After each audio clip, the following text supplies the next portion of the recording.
मैं Arif Khan, voice of Hindustan में आप सभी का स्वागत है।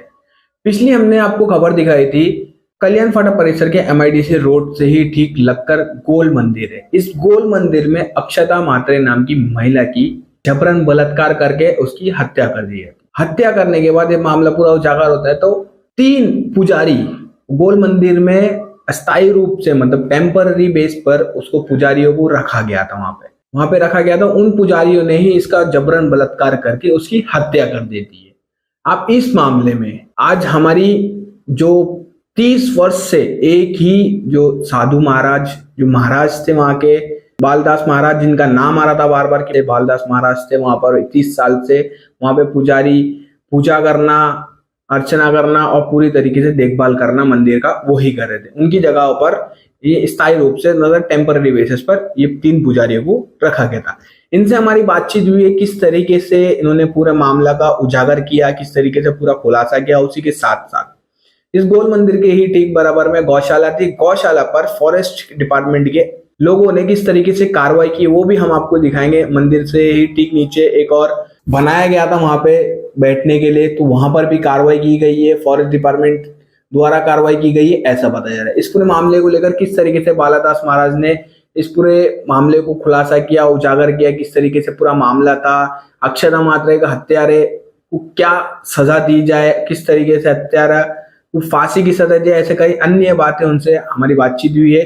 किस तरीके से पूरा मामला था, किस तरीके से उन्होंने हमारे से बातचीत की है, आइए देखते हैं इस वीडियो में। खुद आए, वो खुद आए, कोई बुलाया नहीं, अपने आप आए। 5 तारीख को वो जी, लोग आए और हाँ। तो 5 तारीख को हम चले गए रात में 10 अच्छा, बजे। 5 तारीख की रात को आप चले गए। हाँ, ठीक, वो आपकी ट्रेन थी? जी, नहीं, गाड़ी से गए। अच्छा, बाय रोड गए आप? जी, ठीक है।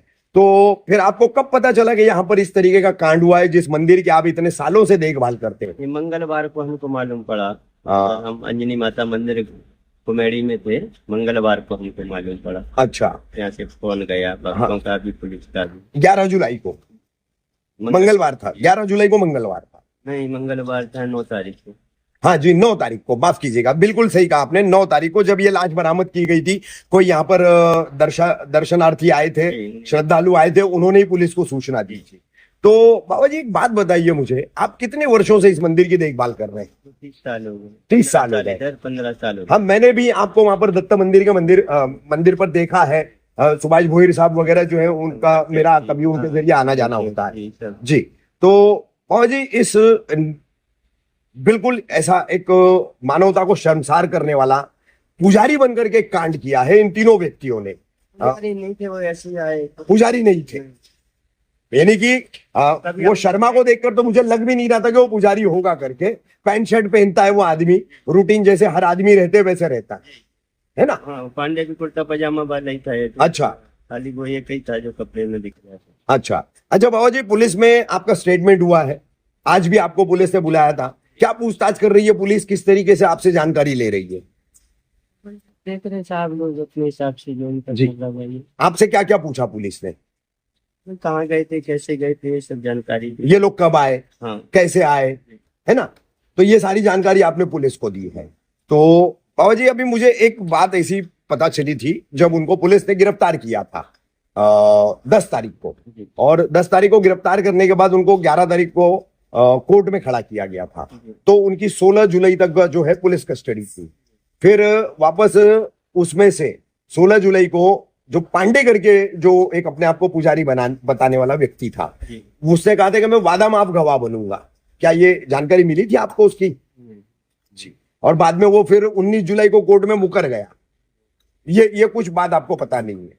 अब बाबा जी, ऐसे जो लोग मंदिरों में आते हैं, और ऐसे मंदिर जहां पर देखभाल करने के लिए आपके जैसे इक्का दुक्का कोई बाबा या कोई महंत या कोई ऐसे पुजारी जिम्मेदारी ले लेते हैं, जहां पर आमतौर पर कोई जाता नहीं है ना?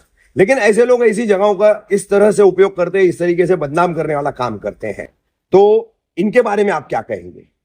बहुत दुख हो रहा है सुन के भी और देख के भी, और यहाँ रहने में भी बहुत अफसोस होता है कि मृतका जो महिला थी, 30 वर्षीय महिला है, उसका परिवार जो है बेहद दुखी है।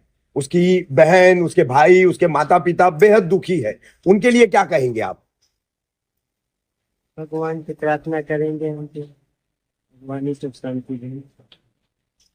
तो बाबा जी अभी हम ऊपर आ रहे थे तो हमने देखा कि पहली बार जब आए थे तो एक दाईं तरफ उधर एक गौशाला थी, अब वो तोड़ दी गई है। रास्ता भी कई जगहों पर खोद दिया गया है और ऊपर के भी कुछ कमरे वगैरह जो छपरे वगैरह बने थे वो तोड़ दिए। ये किसने तोड़ा है? ये फॉरेस्ट फॉरेस्ट ने तोड़ा है। ये कब हुई ये कार्रवाई बाबा जी? 14 तारीख को 14 जुलाई को। तो इसके लिए कुछ नोटिस वगैरह दी थी उन्होंने? अच्छा बाबा जी एक बात पता चली, इसका कोई ट्रस्ट नहीं है यहाँ पर। तो इतना पुराना मंदिर है, जहां तक मुझे पता है, मैं खुद 30-40 वर्षों से जानता हूँ इस मंदिर को, और बताते कि 100 साल पुराना मंदिर है। तो यहाँ के जितने भी ग्रामीण हैं, यहाँ के गांव के बड़े बड़े जिम्मेदार हैं, यहाँ पर आगरी समाज के भी बहुत सारे हमारे पहचान वाले हम भी जानते हैं। तो ऐसे लोगों ने ट्रस्ट क्यों नहीं बनाया? क्या वजह हो सकती है बाबा जी? ये क्या पेपर वगैरह ये वो सब लगता, अभी हमने सब टैक्स पावती लगा के लाइट मीटर ये सब बना रहे थे। अब धीरे धीरे अच्छा। टैक्स ट्रस्ट बनने वाला था, क्योंकि उसको पेपर लगता है, बिना जी। पेपर के बनता नहीं है। बनता हमने नहीं। टैक्स भरा था, लाइट मीटर लगवाया, पानी पट्टी लगवाया, ये सब हो जाता तो फिर टैक्स बनता। तो ये कार्रवाई जो है 14 जुलाई को पूरी फॉरेस्ट ने की है यहाँ पर। बाबा जी अंत में मैं इतना ही आपसे कहूंगा कि ये जो तीनों अपराधी हैं, जिन्होंने एक मंदिर की पवित्रता को भी भ्रष्ट किया, हाँ, जिन्होंने मानवता को भी शर्मसार किया, तो इनके लिए पुलिस से क्या कहेंगे आप? प्रशासन से, सरकार से क्या कहेंगे कि इनके लिए क्या रवैया होना चाहिए?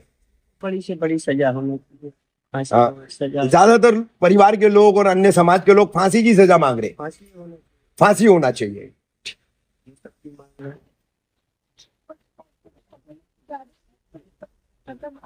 घूमते फिरते थे वो लोग ऐसे ही। ऐसे घूमते रहते हैं, आज इधर कल उधर कल।